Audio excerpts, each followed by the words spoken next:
الحمد لله رب العالمين والصلاة والسلام على خاتم النبيين وعلى آله طيبين وأصحابه طاهرين والمؤمنين والمسلمين كلهم أجمعين أما بعد قال الله سبحانه وتعالى في القرآن الكريم والكلام المبين أعوذ بالله من الشيطان الرجيم بسم الله الرحمن الرحيم والذين جاءوا من بعدهم يقولون ربنا اغفر لنا ولإخواننا الذين سبقونا بالإيمان صدق الله العظيم قال محمد رسول الله صلى الله عليه وسلم في حديثه الشريف يرفع العبد الدرجة فيقول أنى لي هذه فيقال باستغفار ابنك لك صدق رسول الله صلى الله عليه وسلم எல்லா புகழும் அல்லாஹ் ஒருவனுக்கே உண்டாகட்டும்.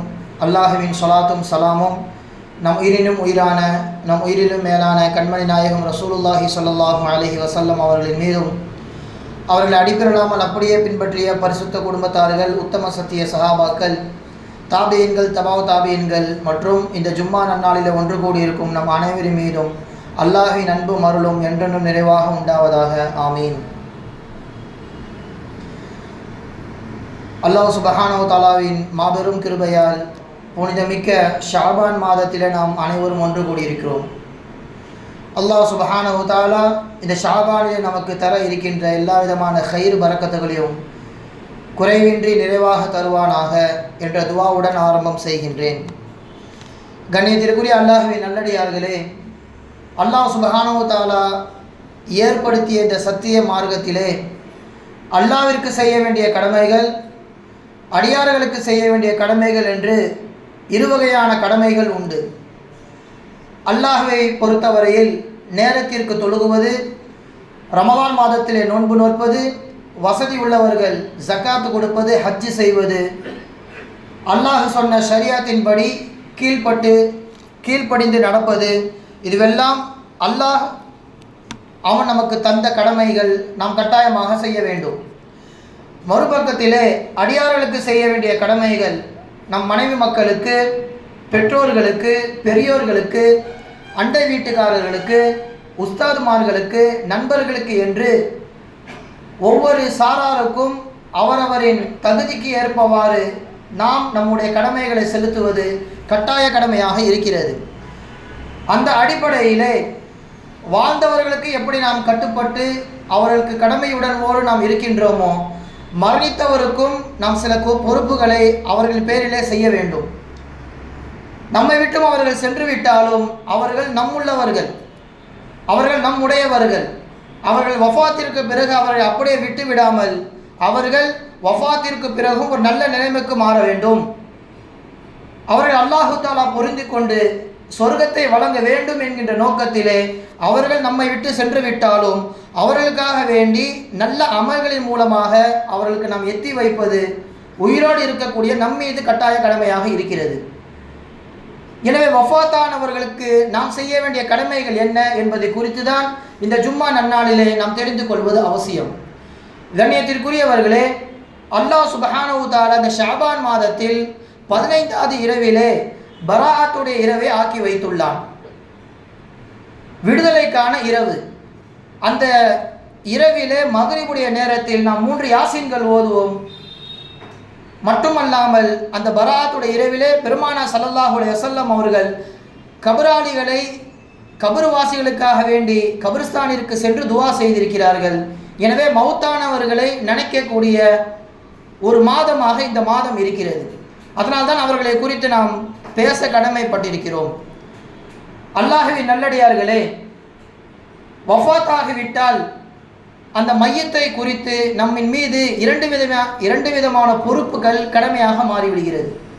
ஒன்று, அவர்கள் வாய் திறந்து சொல்லிவிட்டார்கள், என் வஃபாத்திற்கு பிறகு இன்னென்ன விஷயங்கள் எல்லாம் நீங்கள் செய்ய வேண்டும், எனக்காக வேண்டி இதையெல்லாம் நீங்கள் நிறைவேற்ற வேண்டும் என்று சொல்லிவிட்டால் அந்த செய்கின்ற கடமைகள், அந்த சொல்லப்பட்ட விஷயங்கள் அனைத்தும் உயிரோடு இருக்கக்கூடிய அந்த உறவினர்களுக்கு வாஜிபாக, இன்னும் சொல்ல போனால் ஃபர்லாக மாறிவிடுகிறது. இதைத்தான் வசியத்தை நிறைவேற்றுதல் என்பதாக நாம் சொல்கின்றோம். அவர்கள் கூறுகின்ற அந்த வாக்குமூலத்தை, அந்த கடைசி ஆசையை நிறைவேற்றுவது குடும்பத்தாரின் கட்டாய கடமையாக இருக்கிறது.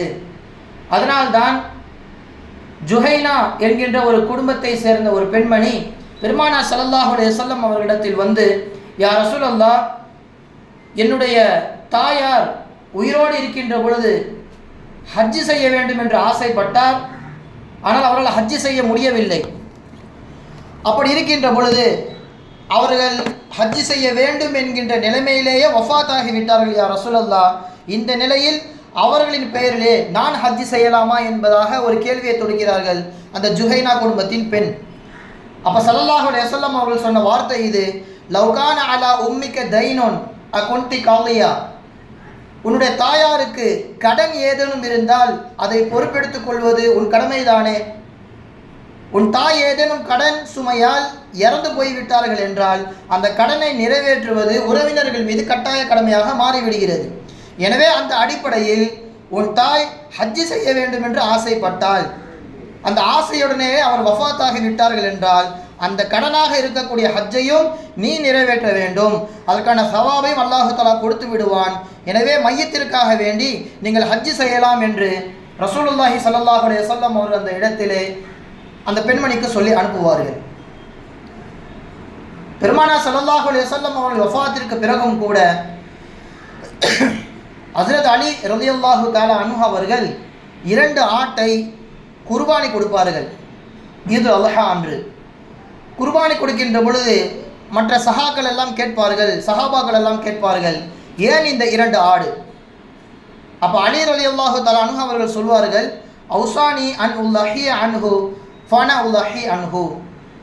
ஸல்லல்லாஹு அலைஹி வஸல்லம் அவர்கள் உயிரோடு இருக்கின்ற பொழுது, அலி என் பேரிலே நீ ஒரு நேர்ச்சை செய்வாயாக, அந்த நேர்ச்சையை குர்பானியின் வடிவில் கொடுப்பாயாக என்பதாக என்னிடத்தில் ஆசை தெரிவித்தார்கள். இப்போது அவர்கள் உயிரோடு இல்லை.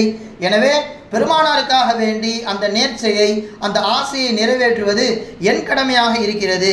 எனவே பெருமானாருக்காக வேண்டி இந்த குர்பானியை நான் கொடுக்கிறேன் என்பதாக சொல்வார்கள் அலி ரலியல்லாஹு தஆலா அன்ஹு அவர்கள். எனவே குடும்பத்தார்கள் உயிரோடு இருக்கின்ற பொழுது சொல்கின்ற வசியத்தை அந்த குடும்பத்தில் உள்ளவர்கள் எடுத்து செய்வது கட்டாய கடமையாக மாறிவிடுகிறது. அதே தான் நோன்புடைய விஷயத்திலும், மன் மாத்த வ அலைஹி சியாம் சாம அன்ஹு வலியுஹு.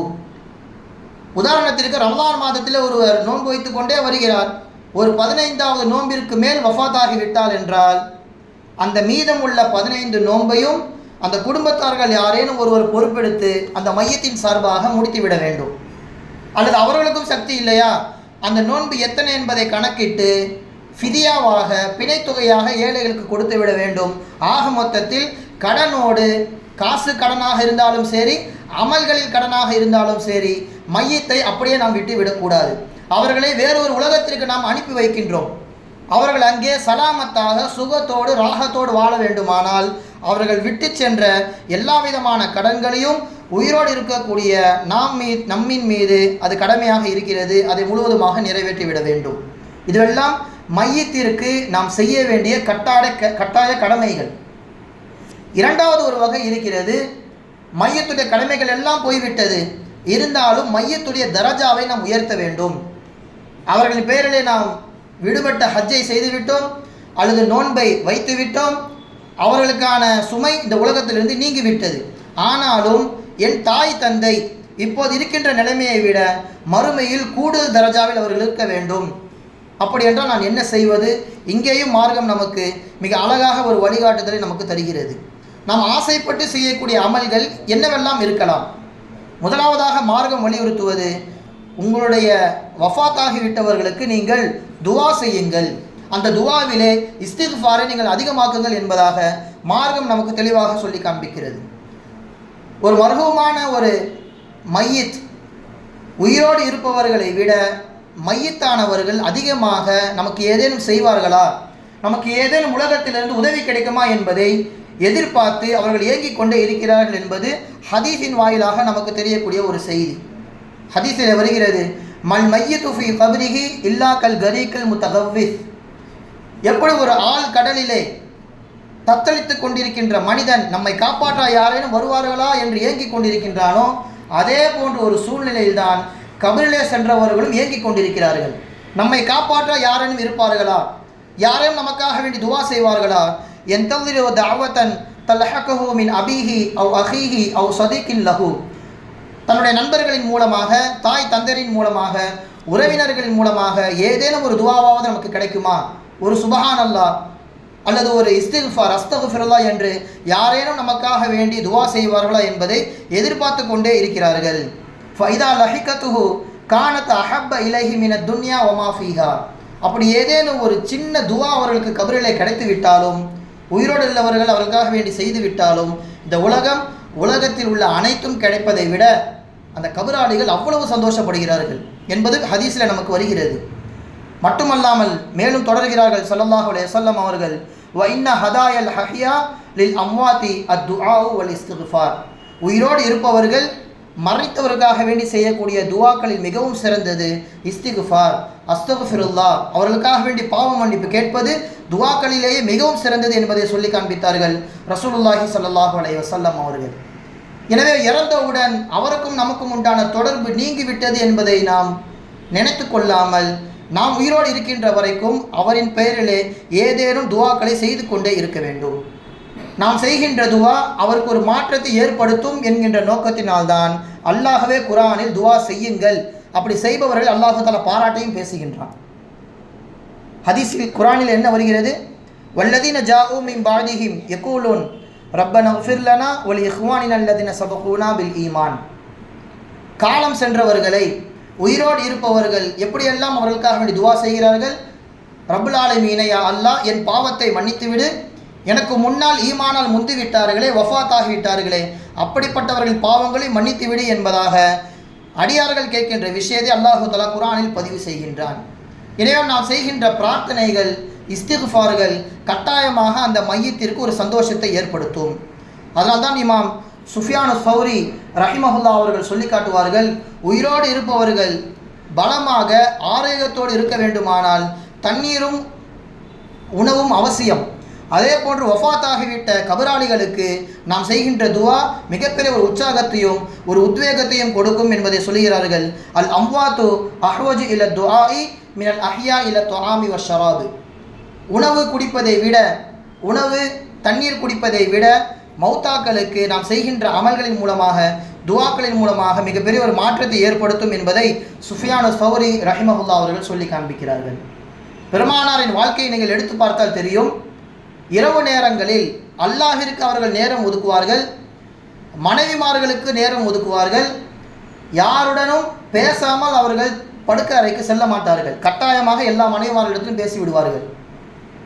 சுமார் ஒரு நடுநிசி வருகின்ற பொழுது அல்லாஹ்வை வணங்க ஆரம்பித்து விடுவார்கள். அவர்கள் மூன்றாவது ஒரு அமல், கபருக்கு செல்வார்கள். நைட்டு நேரத்திலே, இரவு நேரத்திலே கபராளிகளுடைய அந்த மக்பராவிற்கு சென்று அவர்களுக்காக வேண்டி துவா செய்வார்கள். இன்னும் சொல்ல போனால் ஜிப்ரீல் என்னை இப்படி செய்யும்படி ஏவி இருக்கிறார் என்பதாக அன்னை ஆயிஷா ரலியல்லாஹு தஆலா அன்ஹா அவர்களிடத்திலே இவர்கள் சொல்லியும் இருக்கிறார்கள். ஒரு நாள் ஜிப்ரீல் அலைஹிஸ்ஸலாம் அவர்கள் பெருமானார் ஸல்லல்லாஹு அலைஹி வஸல்லம் அவர்கள் தஹஜ்ஜுடைய வேளையிலே தொழுது கொண்டிருக்கின்ற பொழுது வருகிறார்கள். நாயகமே, கிளம்புங்கள், ஜன்னத்துல் பக்கீருக்கு சென்று நீங்கள் அங்குள்ள மக்களுக்காக வேண்டி துவா செய்யுங்கள், கபராளிகள் துவாவுக்காக வேண்டி ஏங்கிக் கொண்டிருக்கிறார்கள், துவா செய்யுங்கள் என்பதாக சொல்ல பெருமானார் ஸல்லல்லாஹு அலைஹி வஸல்லம் அவர்கள் கிளம்பி செல்கிறார்கள். பிரபலமான ஹதீஸ், அங்கேதான் அன்னை ஆயிஷா ரலியல்லாஹு தஆலா அன்ஹா அவர்கள் பெருமானாரை பின்தொடர்ந்தே செல்வார்கள். இறுதியாக இவர்கள் ஒளிந்து கொண்டு பார்ப்பார்கள். அங்கே வானத்தை நோக்கி கை உயர்த்தியவர்களாக பெருமானார் ஸல்லல்லாஹு அலைஹி வஸல்லம் அவர்கள் கபரிலே நின்று துவா செய்து கொண்டிருப்பார்கள். மீண்டும் வீடு வந்தவுடன் சொல்வார்கள், இன்ன ரப்பக யஅமுருக அன் தஅதி அஹ்லல் பகீஇ ஃபதஸ்தக்ஃபிர் லஹும். இப்போதுதான் ஜிப்ரீல் வந்து சென்றார், என்னிடத்திலே வந்து நீங்கள் ஜன்னத்துல் பக்கீருக்கு சென்று அங்குள்ள மக்களுக்காக வேண்டி துவா செய்யும்படி, இஸ்திக்ஃபார் செய்யும்படி என்னிடத்திலே கேட்டுக்கொண்டார்.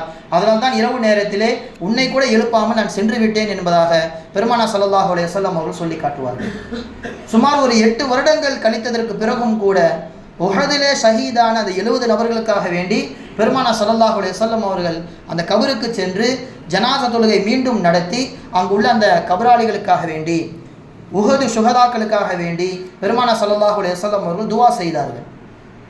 நாம் செய்கின்ற இந்த இஸ்திக்ஃபார் மூலமாக மிகப்பெரிய ஒரு மாற்றம், மிகப்பெரிய ஒரு மாறுதல்களை அந்த மையத்து கபரிலேயும் நாளை மறுமை நாளிலேயும் சந்திக்கும்.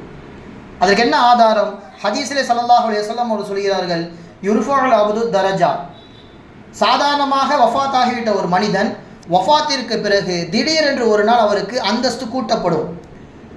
அப்போ அந்த அடியார் கேட்பாராம், அன்னாலி ஹாதிஹி, நான் செய்த அமலுக்கு நான் இப்படி ஒரு தரஜாவை, இப்படி ஒரு அந்தஸ்தை அடைய வேண்டும் என்று எனக்கு அவசியம் இல்லையே, இது என்ன ஆச்சரியம் என்பதாக அந்த அடியான் அல்லாஹ்விடத்தில் கேட்கும் பொழுது ஃபயுகால் அவருக்கு சொல்லப்படும் பி இஸ்திஃபாரி இபினிக்க லக்க, உலகத்திலே நீங்கள் விட்டு வந்தீர்களே உங்கள் பிள்ளைகள், அந்த பிள்ளைகள் செய்கின்ற இஸ்திஃபார், அந்த பாவ மன்னிப்பு உங்களுடைய தரஜாக்களை கொஞ்சம் கொஞ்சமாக உயர்த்தி கொண்டே செல்கிறது. அப்படி ஒரு பிள்ளையை நீங்கள் விட்டு விட்டு வந்திருக்கிறீர்கள்.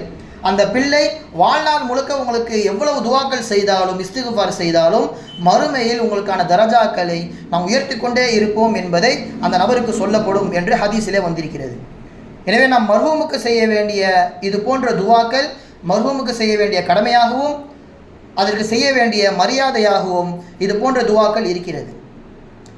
எனவே மையத்திற்கு செய்ய வேண்டிய கடமைகளில் கண்ணியத்தில் முதலாவது துஆ. இரண்டாவதாக மையத்தை நாம் மகிழ்விக்க செய்ய வேண்டிய கடமைகள் என்ன, மரியாதை என்ன, தான தர்மங்கள் செய்வது. நாம் செய்கின்ற தர்மங்கள் மிகப்பெரிய ஒரு மாற்றத்தை மௌத்தாக்களுக்கு தரும். மிகப்பெரிய உதாரணம் சஅத் இப்னு உபாதா ரலியல்லாஹு தஆலா அன்ஹு அவர்கள் பெருமானாரிடம் வந்து, யா ரசூலல்லாஹ், நான் ஊரில் இல்லாத சமயத்தில் என் தாய் வஃபாத்தாகி விட்டார்கள், என் தாய்க்காக வேண்டி ஏதேனும் நல்ல விஷயத்தை செய்ய வேண்டும் என்று ஆசைப்படுகின்றேன், சதக்கா செய்ய வேண்டும் என்று ஆசைப்படுகின்றேன், நான் எதை சதக்கா செய்வது என்று அந்த சஹாபி கேட்கிறார். அப்போ ஸல்லல்லாஹு அலைஹி வஸல்லம் அவர்கள் சொன்னார்கள், சகியுல் மா, நீர் விநியோகம் செய்யுங்கள், தாகம் எடுக்கக்கூடிய மக்களுக்கு நீங்கள் தண்ணீரை புகட்டுங்கள், அது மிகப்பெரிய ஒரு மாற்றத்தை உங்கள் தாய்க்கு தரும் என்பதை ஸல்லல்லாஹு அலைஹி வஸல்லம் அவர்கள் சொன்னார்கள். உடனே ஒரு கிணறை வெட்டி அங்குள்ள மக்களுக்கெல்லாம் அந்த கிணறை சதக்கா செய்து விட்டார்கள். பெருமானார் ஸல்லல்லாஹு அலைஹி வஸல்லம் அவர்கள் இடத்தில் சொல்ல வருகின்ற செய்தி இதுதான், நீர் புகட்டுதல் மௌத்தாக்களுக்கு சந்தோஷத்தை தரும். நம்முடைய உறவினர்கள் யாரேனும் ஒருவர் வஃபாத்தாகிவிட்டால் அவருக்கு கொடுக்கக்கூடிய சதக்கத்துன் ஜாரியா என்று சொல்லப்படுகின்ற நிலையான அமல்களில் முதலாவதாக நாம் செய்ய வேண்டியது நீர் புகட்டுதல். என்றென்றைக்கும் அழியாதவாறு இந்த நீர் புகட்டுதல் நன்மை அந்த மௌத்தாக்களுக்கு சென்று கொண்டே இருக்கும். இதே சஅத் இப்னு உபாதா ரலியல்லாஹு தஆலா அன்ஹு அவர்கள் தான் இன்னும் சில தினங்களுக்கு பிறகு வந்து, யா ரசூலல்லாஹ், இன்னும் என் தாய்க்கு நான் ஏதேனும் செய்ய வேண்டும் என்று ஆசைப்படுகிறேன், வேறு ஏதேனும் அமல் இருக்கிறதா என்பதாக கேட்கிறார்கள். கேட்டுவிட்டு இந்த சஹாபியை கேட்கிறார், நான் அன்று தண்ணீர் கொடுத்தேன், இன்று என்னுடைய கைவசத்திலே ஒரு பேரித்தம்பழ தோட்டம் இருக்கிறது, தண்ணீரை நான் எப்படி சதக்காவாக கொடுத்தேனோ அந்த பேரித்தம்பழத்தின் உணவுகளை நான் மக்களுக்கு கொடுக்கலாமா? இந்த உணவை கொடுப்பதன் மூலமாக என் தாயாருக்கு ஏதேனும் ஈடேற்றம் அவர்கள் அடைவார்களா என்பதாக அந்த சஹாபி கேட்க, கண்டிப்பாக அதற்கும் அந்த சதக்காவிற்கும் கண்டிப்பாக மிகப்பெரிய ஒரு பலன் உண்டு என்று சொன்னவுடன் அந்த சஹாபி அவர்கள் சொன்னார்கள், அன்ன ஹாயத்துல் மிஹ்ராஃப் சதக்கத்தன் அலைஹா, இந்த பேரித்த தோட்டம் முழுக்க என் தாய்க்காக வேண்டி நான் சதக்கா செய்து விட்டேன், இன்று முதல் இது வக்ஃபுடைய சொத்து, யார் வேண்டுமானாலும் தன் பேரித்த பலங்களை பயன்படுத்தி கொள்ளலாம், இதன் நன்மை என் தாய்க்கு கிடைத்தால் மட்டும் போதும் என்பதாக முழுவதுமாக அர்ப்பணித்து விட்டார்கள். எனவே கண்ணியத்திற்குரியவர்களே, மௌத்தாக்களுக்கு நாம் துவா செய்ய வேண்டும், அதற்கு அடுத்தபடியாக அவர்களுக்காக வேண்டி தான தர்மங்களை செய்ய வேண்டும். மூன்றாவது ஒரு அந்தஸ்து இருக்கிறது, வசதி உள்ளவர்கள் இது போன்ற விஷயத்தை செய்வார்கள், வசதி இல்லாதவர்கள் என்ன செய்யலாம்? அவர்களுக்கும் மார்க்கம் தெளிவான ஒரு வழிகாட்டுதல் நமக்கு சொல்லி காண்பிக்கிறது. குர்ஆன் ஓதுதல். இன்று நிறைய டெக்னாலஜி வளரக்கூடிய இந்த காலத்திலே சின்ன சின்ன விஷயங்களையும் கூட மாற்றி அமைத்து விட்டார்கள் இன்றைய காலத்தில் உள்ள சில நபர்கள். சில நல்ல அமல்களை கூட தடுத்து நிறுத்தி விட்டார்கள்.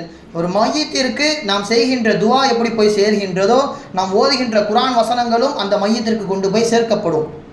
இது நமக்கு மார்க்கத்தின் மூலமாக, மார்க்க அறிஞர்களின் மூலமாக தெளிவாக சொல்லப்படுகின்ற ஒரு செய்தி. இதற்கு எதை நாம் ஆதாரமாக எடுக்கலாம்? மார்க்க அறிஞர்கள் மேற்கோள் காட்டுகின்ற ஒரு சம்பவம் இது. சஅத் இப்னு முஆத் ரலியல்லாஹு தஆலா அன்ஹு அவர்கள் வஃபாத் ஆகி விடுகிறார்கள். கஃன் தஃபன் வேலையெல்லாம் முடிந்து விட்டது, கபரை மூடிவிட்டார்கள். மூடிவிட்ட பொழுது ஸல்லல்லாஹு அலைஹி வஸல்லம் அவர்கள் சத்தம் போட்டு தஸ்பீஹ் செய்கிறார்கள். சுபஹானல்லாஹ் என்று சத்தம் போட்டு ஓதிக்கொண்டே இருக்கிறார்கள். அதனை கண்ட நாயக தோழர்களும் சுபஹானல்லாஹ் என்பதாக ஓதிக்கொண்டே இருக்கிறார்கள். நீண்ட நேரம் சுபஹானல்லாஹ் ஓதியதற்கு பிறகு மீண்டும் அவர்கள் அல்லாஹு அக்பர் தக்பீர் சொல்ல ஆரம்பிக்கிறார்கள். சஹாபாக்களும் அல்லாஹு அக்பர் என்று தக்பீர் சொல்லிக்கொண்டே இருக்கிறார்கள். மிக நீண்ட இடைவெளிக்கு பிறகு ஸல்லல்லாஹு அலைஹி வஸல்லம் அவர்கள் அமைதியாகிவிட்டார்கள். திரும்பலாம் என்று நினைக்கின்ற பொழுது நபித்தோழர்கள் கேட்கிறார்கள், யா ரசூலல்லாஹ், மற்ற யாருக்கும் இல்லாதவாறு சஅத் இப்னு முஆத் ரலியல்லாஹு தஆலா அன்ஹு அவர்களுக்கு மட்டும் நீங்கள் தஸ்பீஹ் செய்தீர்களே, தக்பீர் கூறினீர்களே, என்ன காரணம் என்று கேட்டார்கள். ஸல்லல்லாஹு அலைஹி வஸல்லம் அவர்கள் சொன்னார்கள், கபரிலே வைத்தவுடன் சஅதை கபரு நெருக்க ஆரம்பித்தது. அவருடைய கபரின் வேதனை குறைக்கப்பட வேண்டும் என்பதற்காக வேண்டி நான் சுபஹான் அல்லாஹ் ஓதினேன், அல்லாஹ் அக்பர் என்று ஓதினேன். அதன் பரக்கத்தினால், அதன் தாக்கத்தினால் அல்லாஹு தஆலா கபரை விரிவுபடுத்தி விட்டான் என்று சொன்னார்கள். நமக்கு இமாம் பெருமக்கள் இந்த ஹதீஸை மேற்கோள் காட்டி சொல்கிறார்கள், ஒரு சுபஹான் அல்லாஹ், அல்லாஹு அக்பர் ஒரு மையத்திற்கு மாற்றத்தை தருகின்றது என்றால், பேச்சுக்களிலேயே மிக சிறந்த பேச்சான குர்ஆனின் வசனங்கள் ஒரு மையத்திற்கு மாற்றம் தராதா? அந்த மையத்து இறந்தவுடன் நாம் செய்கின்ற கடமைகள் மிக கடைசி கடமை ஒரு குர்ஆன் வசனத்தை எத்தி வைப்பது. அந்த வசனத்தை எத்தி வைப்பதன் மூலமாக கண்டிப்பாக அந்த மையத்திற்கு மாற்றம் கிடைக்கும். சாதாரண தஸ்பீஹும் தக்பீரும் மையத்திற்கு சந்தோஷத்தை தருகின்றது என்றால், குர்ஆனின் வசனங்களும் கட்டாயமாக அந்த மையத்திற்கு ஒரு மாற்றத்தை தரும் என்பதாக இமாம் பெருமக்கள் நமக்கு சொல்லி காண்பிக்கிறார்கள். அதனால்தான் மிக பிரசித்தி பெற்ற 4 இமாம்களில் அஹ்மது இப்னு ஹம்பல் ரஹிமஹுல்லா அவர்கள் சொல்லி காண்பிக்கிறார்கள், இது இஆனத்து தாலிபீனிலே பதிவு செய்யப்பட்டுள்ளது. உங்களில் யாரேனும் ஒருவர் கபிரிஸ்தானிற்கு சென்றால் அங்கே உள்ள மௌத்தாக்களுக்காக வேண்டி ஃபாத்திஹா சூராவை ஓதுங்கள், குல்ஹு அல்லாஹ் சூராவை ஓதுங்கள், சூரத்துல் ஃபலக், சூரத்துல் நாஸை ஓதுங்கள். இதுவெல்லாம் ஓதிவிட்டு இப்படி துவா செய்யுங்கள், அல்லாஹும்ம அவுசில் சவாபமா கராத்துஹு இலல் ஃபுலான், யா அல்லாஹ் நான் ஓதுகின்ற சூறாக்களை இந்த நபருக்கு இதை எத்தி வைப்பாயாக என்பதாக நீங்கள் துவா செய்யுங்கள். கட்டாயமாக அல்லாஹு தாலா இதன் பரக்கத்தினை, இதன் சவாபினை அந்த மையத்திற்கு கொடுப்பான் என்பதை நான் ஆதரவு வைக்கிறேன் என்று சொல்கிறார்கள் அஹ்மது இப்னு ஹம்பல் ரஹ்மஹுல்லா அவர்கள். இது இஆனத்து தாலிபீனிலே பதிவு செய்யப்பட்டுள்ளது. எனவே கண்ணியத்திற்குரியவர்களே, நம்முடைய அந்தஸ்திற்கு ஏற்றவாறு, நம்முடைய தகுதிக்கு ஏற்றவாறு மையத்தை நாம் சந்தோஷப்படுத்த முடியும். துவாவின் மூலமாக, சதகாக்களின் மூலமாக, தஸ்பீஹின் மூலமாக, ஸலவாத், குர்ஆன் திலாவத்துகள் இது போன்றதின் மூலமாக நாம் மையத்தை மகிழ்விப்பதை இந்த விஷயங்கள் மூலமாக தெரிந்து கொண்டோம். இது எல்லாவற்றிற்கும் மேலாக குர்ஆனில் ஒரு வசனத்தை நீங்கள் கவனிக்க வேண்டும். வ அல்லைஸலில் இன்சானி இல்லா மா ஸஆ, அல்லாஹு தஆலா சொல்கின்றான், மனிதன் அவன் முயற்சி செய்தது கட்டாயம் பெறுவான் என்பதாக அல்லாஹு தஆலா சொல்லிவிட்டான். இந்த ஹதீஸை நீங்கள் உற்று நோக்கினால் தெரியும். நான் இந்த மையத்திற்கு இந்த விஷயத்தை செய்ய வேண்டும் என்று ஆசைப்படுகின்றேன், இந்த வசனங்களை எல்லாம் ஓதி இந்த மையத்திற்கு நான் கொடுக்க வேண்டும் என்று ஆசைப்படுகின்றேன், அல்லது என்னை போன்ற சில நபர்களை ஒன்று திரட்டி ஒரு குர்ஆனை முடிக்க வேண்டும் என்று ஆசைப்படுகின்றேன். இது என் முயற்சினால் நடக்கக்கூடிய ஒரு நிகழ்வு. இந்த நிகழ்வு கட்டாயம் அல்லாஹ்விடத்தில் ஏற்றுக்கொள்ளப்படும். ஏனென்றால் குர்ஆனில் அல்லாஹு தஆலா சொல்லிவிட்டானே, வ அல்லைஸலில் இன்சானி இல்லா மா ஸஆ, மனிதன் முயற்சி செய்ததை பெற்றுக்கொள்வான் என்பதாக சொல்லிவிட்டான். அந்த அடிப்படையிலே இமாம் பெருமக்கள் இந்த வசனத்தையும் மேற்கோள் காட்டுகின்றார்கள், உங்கள் முயற்சி கட்டாயம் அல்லாஹ்விடத்தில் ஏற்றுக்கொள்ளப்படும். அந்த அடிப்படையிலே மையத்திற்கு நீங்கள் செய்ய வேண்டிய விஷயங்களில் குர்ஆன் திலாவத்துகளும் மிக முக்கியமான ஒன்று என்பதை சொல்லி காண்பிக்கிறார்கள். எல்லாம் அல்லாஹ் சுப்ஹானஹு வ தஆலா நம்மை விட்டு வஃபாத்தாகிவிட்ட மௌத்தாக்களுக்காக வேண்டி துவா செய்யக்கூடிய நன்மக்களாக நம்மை ஆக்குவானாக. எதிர்வரக்கூடிய ஷாபான் 15 இரவும் கூட மக்பராவிற்கு சென்று கபராளிற்காக வேண்டி துவா செய்வதும் நம்முடைய மார்க்கத்தில் மிகச்சிறந்த ஒரு அங்கமாக இருக்கிறது. எல்லாம் அல்லாஹ் சுப்ஹானஹு வ தஆலா சொன்னதின்படியும் கேட்டதின்படியும் அமல் செய்வதற்கு தௌஃபீக் செய்வானாக. வ ஆகிரு தஅவானா அல்ஹம்துலில்லாஹி ரப்பில் ஆலமீன். அஸ்ஸலாமு அலைக்கும் வரஹ்மத்துல்லாஹி வபரகாத்துஹு.